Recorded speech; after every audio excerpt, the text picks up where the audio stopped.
Not Like Us isn't just a diss track, it's a cultural event, a surgical strike on Drake and by extension, the OVO camp.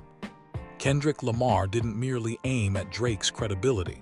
He sought to dismantle an empire, brick by brick. But the ripple effect of a diss track of this magnitude doesn't stop at the primary target. It radiates outward, touching everyone connected, directly or spiritually with the accused. This is where The Weeknd enters the shadows. Though The Weeknd and Drake have had a complicated relationship, part fraternal, part competitive, their names are forever linked.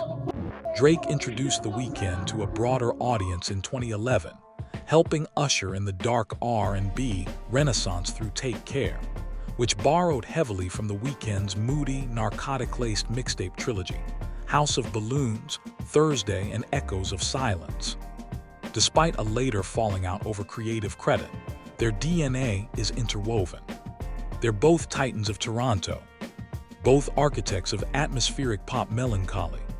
And that shared history puts The Weeknd in a precarious spot now. Kendrick's verse doesn't need to name The Weeknd directly. In a war of symbolism and subtext, silence is a position. When you don't speak out, you might as well be whispering behind closed doors.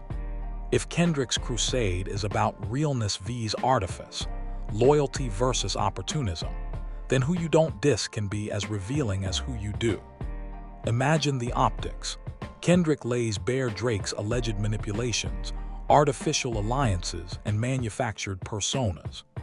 If The Weeknd remains neutral or silent, fans and critics may start asking, what did you know and when did you know it?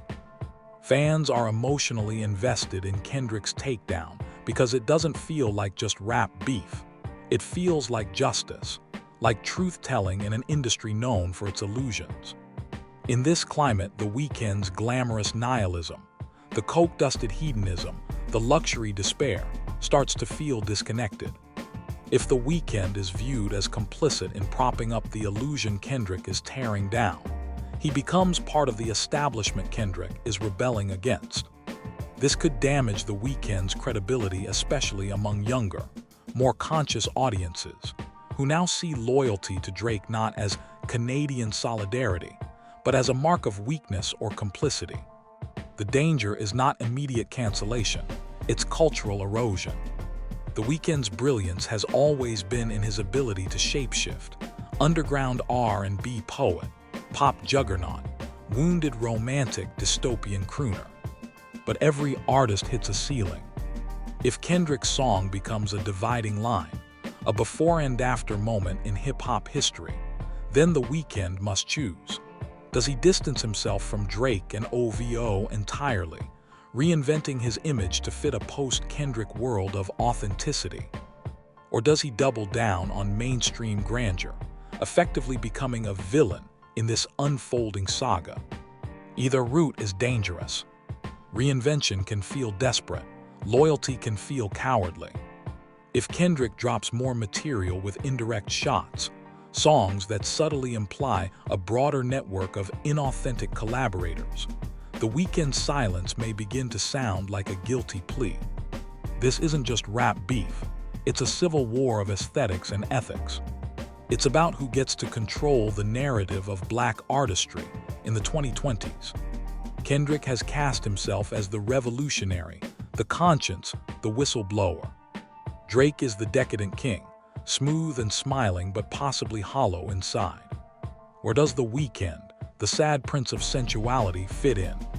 If he's perceived as an accessory to the crown Kendrick seeks to topple, he could find himself isolated, not just from fans, but from future collaborators who don't want the smoke that comes with perceived complicity.